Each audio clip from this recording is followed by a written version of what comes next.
Hi hello வணக்கம் welcome to food tasty. நான் உங்கள் ஷெஃப் மால்குடி கவிதா. இன்றைக்கி ஃபுட் டேஸ்டியில் டிஃப்ரெண்ட்டாக டேஸ்ட்டாக என்ன டிஷ் பார்க்க போகிறோம் அப்படின்னு பார்த்தீங்கன்னா பிச்சி போட்ட கோழி.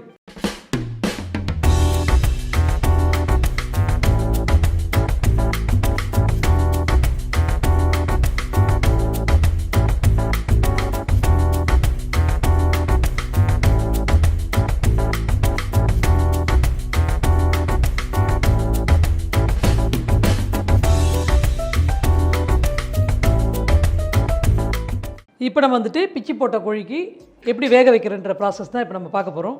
ஒன்றும் இல்லை, இந்த சிக்கன் வந்துட்டு அப்படியே ஒரு பவுலில் கொட்டிக்கலாம். சிக்கன் ப்ராப்பராக நீங்கள் ஃபேட்டெல்லாம் க்ளீன் பண்ணிவிட்டு போட்டிங்கன்னா உங்களுக்கு நல்லாயிருக்கும். இதில் வந்து பார்த்திங்கன்னா இடித்து வச்சுருக்கிற பூண்டும் இஞ்சியும், பிறகு இடித்து வச்சுருக்கிற பச்சை மிளகா, கூட கொஞ்சோண்டு ஒரு 1/4 டீஸ்பூன் மஞ்சள் தூள்,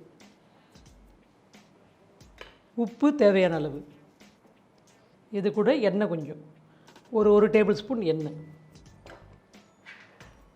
இதை வந்து மிக்ஸ் பண்ணிக்கலாம். இப்போ நம்ம வந்துட்டு அப்படியே அடுப்பை பற்ற வச்சு பேனை வச்சுருக்கோம். இதில் நீங்கள் தண்ணிலாம் எதுவுமே போட தேவையில்லை, ஏன்னா சிக்கன் வாஷ் பண்ணும்போது அதிலே தண்ணி இருக்கும். நம்ம இந்த தண்ணியே உங்களுக்கு ஸ்டாக், இதுலேருந்தே நமக்கு ஸ்டாக் வாட்டரும் கிடைக்கும் நமக்கு, ஏன்னா அந்த வீட்டிலேருந்தே தண்ணி வந்துட்டு வரும். இப்போ நம்ம வந்துட்டு ஒரு லிட்டை போட்டுருவோம். ஜஸ்ட்டு ஒரே ஒரு விசில் அது வந்ததுக்கப்புறம் அடுப்பை வந்துட்டு ஆஃப் பண்ணிவிடுங்க. அந்த ப்ரெஷர்லேயே வந்துட்டு வெல்டனாக அது உங்களுக்கு குக் ஆயிரும். அந்த காரம் எல்லாம் உப்பு காரம்லாம் உரைக்கணுன்றதுக்காக தான் நம்ம எல்லாத்தையுமே க்ரஷ் பண்ணி போட்டிருக்கோம். இப்போ இது வந்துட்டு ஒரு விசில் வர வரைக்கும் நம்ம வெயிட் பண்ணுவோம். இந்த மீன் டைம் நம்ம வந்துட்டு வெங்காயம் தக்காளிலாம் வதக்கிக்கலாம். அதுக்கப்புறம் சிக்கன் ஷெட்டட் பண்ணி அதில் நம்ம வந்துட்டு ஆட் ஆன் பண்ணிக்கலாம். இப்போ வந்துட்டு இன்னொரு அடுப்பில் இதை வச்சுருவோம். அப்படியே இன்னொரு பேன் வச்சு இப்போ அப்படியே ப்ராசஸ் ஸ்டார்ட் பண்ணிடலாம். இப்போ வந்துட்டு பேனில் எண்ணெய் ஊற்றிக்கலாம். ஒரு 2 டேபிள் ஸ்பூன் வந்துட்டு எண்ணெய் போட்டுக்கோங்க. இவர் வந்து அதுக்குள்ளே ஒரு விசில் அடிச்சிட்டாரு. நம்ம ஒரு விசில் தான் சொன்னோம், அது ரொம்ப நேரம் வேக வேண்டாம், நம்ம திருப்பி இதில் போட்டு பண்ணுவோம் இல்லையா, ஸோ அதனால் அது ஒரு விசில் போதுமானதாக இருக்கும். இதை ஆஃப் பண்ணிவிடுவோம். இந்த ஸ்டீம்லேயே அது வந்துட்டு வெல்டன் ஆயிரும். எண்ணெய் காஞ்ச எண்ணெயில் காஞ்ச மிளகா, கூட கொஞ்சம் கருவேப்பிலை, அதுக்கப்புறம் ஆனியன்,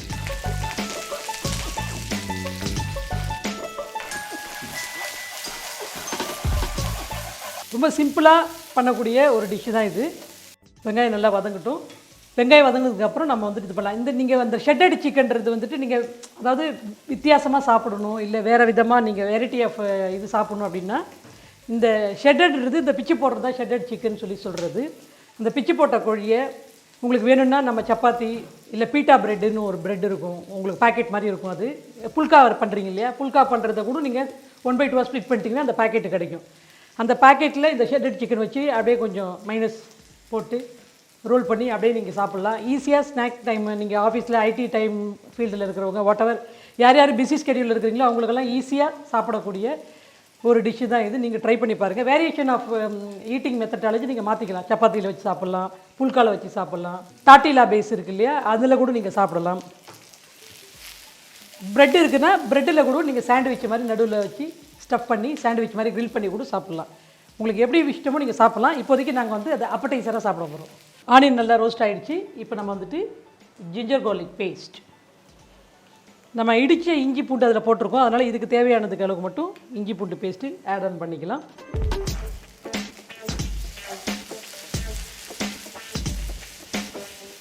இஞ்சி பூண்டு பேஸ்ட்டு பச்சை வாசனை போகிற அளவுக்கு வதக்கிக்கோங்க. அப்புறமா தக்காளி,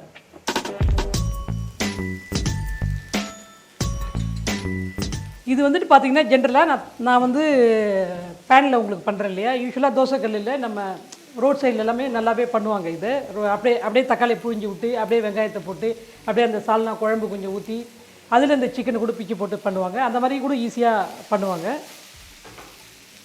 இப்போ நம்ம வந்துட்டு மசாலாலாம் ஆட் பண்ணிக்கலாம்.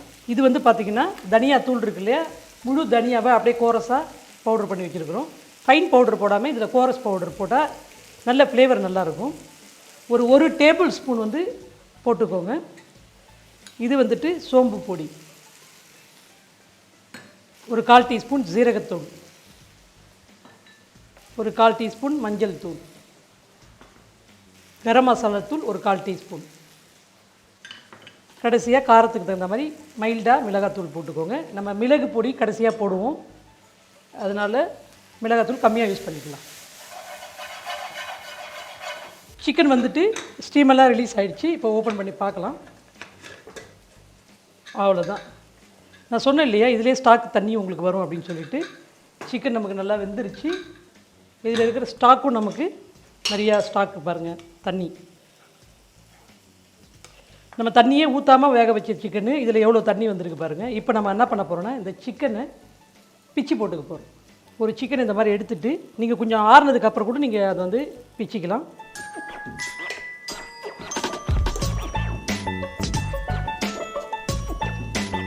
நீங்கள் ஆறுனா கை வச்சு கூட நல்லா பிக்கிறதுக்கு வசதியாக இருக்கும். உங்களுக்கு போனோடு இருக்கும், அதனால நான் வந்துட்டு போன் இல்லாமல் பண்ணிங்கன்னா நீங்கள் அப்படியே கூட பிச்சு போடலாம். இந்த போன்லேருந்து இந்த சிக்கனை இப்படி பிச்சு போட்டுக்கோங்க. இதே மாதிரி எல்லா சிக்கனும் வந்துட்டு பிச்சிக்கலாம். இப்போ வந்துட்டு சிக்கனை வந்துட்டு பிச்சு போட்டு வச்சுருக்கோம்.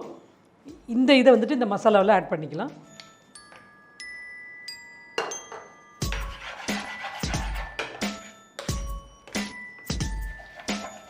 சிக்கனில் நம்ம ஏற்கனவே இஞ்சி பூண்டு பச்சை மிளகாலாம் போட்டுக்கிறதுனால அந்த காரம் கரெக்டாக இருக்கும்.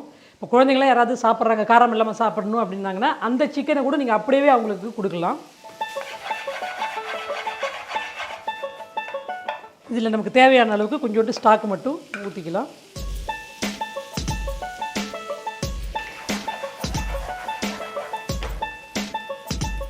இந்த மசாலாவில் அந்த ஸ்டாக்கு சேரும்போது ஃபுல்லாக அந்த ட்ரையாக இருக்கிற அந்த மீட்டு வந்துட்டு மறுபடியும் இந்த மசாலாவில் சோக் ஆகி சாஸு ஜூஸினஸ் ஃபுல்லாக அதில் போய் மசாலாலாம் அப்சர்வ் பண்ணிக்கும். உங்களுக்கு கரெக்டாக சாப்பிடும்போது நல்லாயிருக்கும். இது கொஞ்சம் ட்ரை ஆனவுடனே நம்ம அப்படியே சர்வ் பண்ண வேண்டியதுதான். இந்த டைமில் வந்துட்டு கொஞ்சம் கொத்தமல்லி போட்டுக்கலாம். இறக்கும்போது மிளகுத்தூள் போட்டு இறக்கிக்கலாம். இப்போ வந்துட்டு ஜூஸ் எல்லாம் அப்சர்வ் பண்ணி ட்ரை ஆகிடுச்சு. இப்போ நம்ம வந்து கடைசியாக பெப்பர் பவுடர், க்ரஷ் பண்ண மிளகுத்தூள் வந்துட்டு போட்டுக்கலாம். காரம் உங்களுக்கு எவ்வளோ தேவையோ அதுக்கு தகுந்த மாதிரி போட்டுக்கோங்க. அவ்வளோதான். இப்போ நான் வந்துட்டு எந்த ப்ரெசன்டேஷன் பவுலோ அந்த பவுலில் வந்து மாற்றிக்கலாம்.